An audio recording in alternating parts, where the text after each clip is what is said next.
Greeting folks, our lesson for today is about kind-hearted, brought to you by Dr. George Tanis, and narrated by Lydia. We all have witnessed acts of kindness from time to time. Every single day, someone can be spotted helping someone out.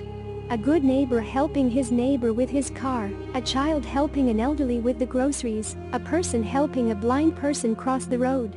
These are just a few examples. And sometimes, we also get the opportunity to be kind to other people by lending a hand. But the question arises, does being kind implies caring? Are these concepts both one and the same, or is there a difference? The standard definition of caring according to the dictionary is showing concern for others. Caring is often confused with kindness or the phrase walking in someone else's shoes. As far as empathy is considered, being empathetic is equally as important as being compassionate, but it's just an aspect of caring. When we talk about kindness, we often find ourselves using the popular phrase one random act of kindness. And that's where the difference lies. While being kind can be a random act, caring is a consistent process. When we say we care for someone, it's more than being kind or just walking in their shoes. It means we ensure their well-being. We ensure they are provided with all the resources they need, and we ensure they are safe, consistently. For the people we care for, we are always eager and ready to go the extra mile to help them out in times of need. And that's true caring. Apart from helping, there are many more ways a person shows he deeply cares. Being accessible when someone needs you, being there to fulfill a promise, becoming involved in someone else's world, and opening doors to your own and letting people in. These are also some of the simple ways that imply we care. But why should you care for someone? Why should you take some of your precious time and devote it to someone else? In the modern times, millennials and gens can often be seen advocating being cold. Being reckless and harsh to others is often seen as strength. As per the recent trends, if a relationship isn't poetic, it doesn't make sense at all. But is this attitude towards relationships rewarding? All thanks to the modern-day technology and multiple online platforms, everyone gets to project their voice on a global level, and the voices justifying this attitude can do more damage than good. Believing these philosophies blindly can actually squeeze away every inch of joy from your relationships, easily leaving you with only regrets. Why is caring important? Imagine you introduce a beautiful plant to your yard. You look at it daily, admire its beauty, you love it dearly, and you can't imagine its absence in the garden. There is just one thing you don't do. You don't take care of it. You don't consistently provide it the resources it requires to thrive. What do you think will happen?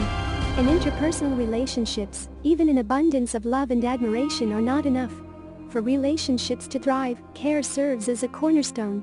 When you care for someone, it gives them a sense of safety. They feel supported, uplifted. They know they can count on you, and when they need you, you'll be there for them. Caring for someone can be a very rewarding experience for yourself, too. It can be a wonderful opportunity to discover yourself. Caring for someone in need teaches you better interpersonal skills and makes you feel valued. The journey with someone else empowers you and helps you form deep and valuable relationships. Caring for others renders you an abundance of joy. While caring for others consistently might sound a bit overwhelming, it's not utterly difficult. It is true that everyone has their own limits. People care as much as they can. But it's also true that as life moves forward, everyone evolves physically as well as emotionally. But sitting at one place, thinking that it will come to you won't make it happen. As the wise men say, practice makes perfect. The more you practice giving care in your relationships, the better you become. So how do you establish a caring attitude? Establishing the right attitude of caring. When people talk about caring, you can often find them saying that it's all about putting others before yourself. While self-sacrifice might seem and sound heroic in real life, it's not the case in real life. A popular saying states, change starts at home. Similarly, caring begins from you. Do you think when the voices in our own heads are consistently harsh, honestly brutal, and frequently criticizing, we can feel good about ourselves? Do you think when we push ourselves too hard and make ourselves miserable, it leads to good things? If not, why do you think we do this to ourselves? The answer is simple, because we can. Shocking, right? Well, it's shocking as well as dangerous. Don't you think if we do these things to ourselves, we might do the same to others as well, just because we can? The instruction manual in every flight clearly states that before helping others, help yourself first. And that's how you get started. Talking to yourself politely, taking care of yourself and treating yourself the way you would treat others. This is how you get started. You start with yourself.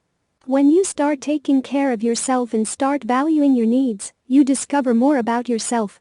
The process reveals a lot and you become more aware about your likes, dislikes, boundaries, self-esteem, emotions and so much more. As you become used to being treated nicely, you become more observant of the needs of others, too. When you feel loved and respected by yourself, it not only shows, it flows inward as well as outward. Caring for others starting with small gestures can help you go a long way. Keeping a check on the people you love is a promising way to start. These people could be your family, your friends or even your coworkers. Being observant of their needs and helping them out with small issues can give you a great level of satisfaction. Being at someone's service is another way of developing a more compassionate and caring attitude. Helping someone cross the road, feeding stray animals near your residence, holding the door open, or helping your elderly neighbors with their daily chores are some of the tasks that can help you help others better. Apart from all these, hugging your kids, a sweet peck on the cheek of your spouse, and a simple pat on your coworker's back are some of the simple gestures that convey that you care, that you are grateful for their presence in your life, and you want them to stay. So, who do you care for the most? Is there any person in your life you wouldn't hesitate to go the extra mile for? The essay. Please write an essay, up to 2 pages, about a past experience you or someone you know were not kind-hearted. Tell us in detail. Who, what, when, where, why, to whom, the time, the place of what you did, the outcome. And tell us in detail how you could have changed that use from what you learned today, so the outcome would have been good. Internalize this lesson. Make it become a part of you.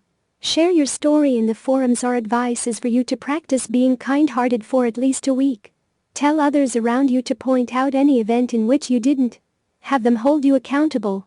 Visit the forum and do a confession. What is a confession?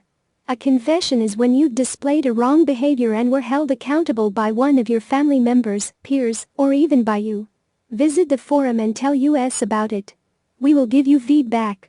Make sure to watch the video about confession for more details. Furthermore, become a member of the forum and give feedback to others. That's how you gain practice in becoming a certified life coach. Read the article. Time for introspection. Please answer the following here. Print your workbook, PDF 4, WORD. What random acts of kindness have you witnessed? How did they make you feel? What do you think is the difference between kind and caring? Who do you care about the most? Do you think it has helped you become a better person? Do you spare some time for self-care? What's your self-care routine? If not, why?